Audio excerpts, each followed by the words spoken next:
গত বছরের ডিসেম্বরে সিরিয়ার প্রেসিডেন্ট বাশার আল আসাদের পতন হলে ইরানকে অনেকটা কোণঠাসা ভাবতে শুরু করে ইসরায়েল সহ মার্কিন প্রশাসন। এদিকে বাশারের পতনের ফলে মধ্যপ্রাচ্যে নিজেদের বলয় টিকিয়ে রাখতে অনেকটা হিমশিম অবস্থা রাশিয়ার প্রেসিডেন্ট ভ্লাদিমির পুতিনের। বিশেষত সিরিয়ায় রুশ বাহিনীর দুটি সামরিক ঘাঁটির ভবিষ্যৎ নিয়ে শঙ্কায় রয়েছেন পুতিন। কারণ সিরিয়ার স্বৈরশাসক বাশার আল আসাদকে মস্কোতে থাকার অনুমতি দিয়েছেন প্রেসিডেন্ট পুতিন। সেই সূত্রে দামেস্কের নতুন শাসকদের সাথে এখনও সুবিধাজনক সম্পর্ক তৈরি করতে পারেনি ক্রেমলিন। তবে অঞ্চলটিতে পশ্চিমাদের নিয়ন্ত্রণ ঠেকাতে এবার একজোট ইরান ও রাশিয়া। তেহরানকে পারমাণবিক দিক থেকে শক্তিশালী করতে প্রেসিডেন্ট মাসুদ পেজেশকিয়ানের সাথে চুক্তি করেছেন রুশ প্রেসিডেন্ট পুতিন, যার ফলে উদ্বিগ্ন যুক্তরাষ্ট্র।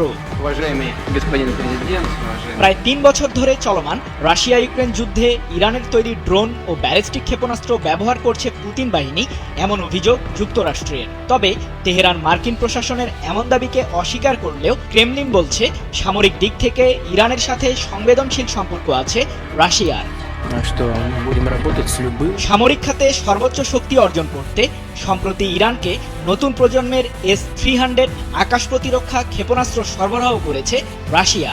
এছাড়াও মস্কোর তৈরি আধুনিক যুদ্ধবিমান সহ S-400 আকাশ প্রতিরক্ষা ক্ষেপণাস্ত্র দেওয়ার পরিকল্পনা করছেন পুতিন, এমন দাবি ইরানের বিভিন্ন সংবাদ মাধ্যমের। আর এতেই কপালে হাত পশ্চিমাদের। যুক্তরাষ্ট্রের প্রতি বৃদ্ধাঙ্গুলি দেখিয়ে 2013 সালে ইরানের দক্ষিণাঞ্চলের বুশেহর শহরে দেশটির প্রথম পারমাণবিক বিদ্যুৎ কেন্দ্র নির্মাণ করে রাশিয়া। এছাড়াও পরের বছর আরও 2টি পারমাণবিক চুল্লি স্থাপনের চুক্তিও করে দুই দেশ। এর মাধ্যমে বিশ্বের পারমাণবিক শক্তি ব্যবহারকারী দেশগুলোর তালিকায় স্থান করে নেয় ইরান। মার্কিন প্রশাসন ইরানকে নিষেধাজ্ঞা দিলেও নিজেদের শক্তি বৃদ্ধি করতে রাশিয়া সফরে গেছেন প্রেসিডেন্ট মাসুদ পেজেশকিয়ান।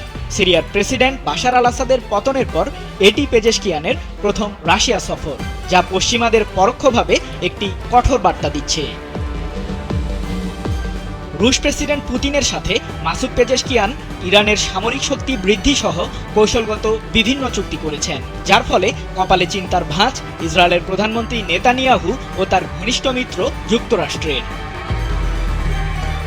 জ্বালানি, বাণিজ্য, শিক্ষা ও পরিবহন ক্ষেত্রে সহযোগিতার পাশাপাশি আরেকটি পারমাণবিক বিদ্যুৎ কেন্দ্র স্থাপনের জন্য রাশিয়ার সাথে চুক্তি করেছে ইরান।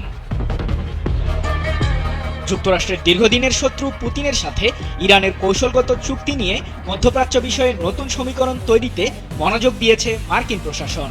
তাই তো নবনির্বাচিত মার্কিন প্রেসিডেন্ট ডোনাল্ড ট্রাম্প হোয়াইট হাউসে বসার আগেই ম্যাক্সিমাম প্রেশার 2.0 স্ট্র্যাটেজির দিকে নজর দিয়েছেন, যার কারণে আবারও কঠোর নিষেধাজ্ঞায় পড়ার শঙ্কা ইরানের।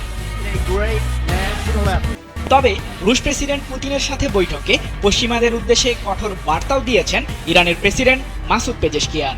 বলেছেন, আমাদের এই নতুন সম্পর্ক তৈরির মাধ্যমে যুক্তরাষ্ট্রের মধ্যপ্রাচ্যকে অস্থিতিশীল করার পরিকল্পনা এবং কঠোর নীতি চাপিয়ে দেওয়ার চেষ্টা ব্যর্থ হয়েছে।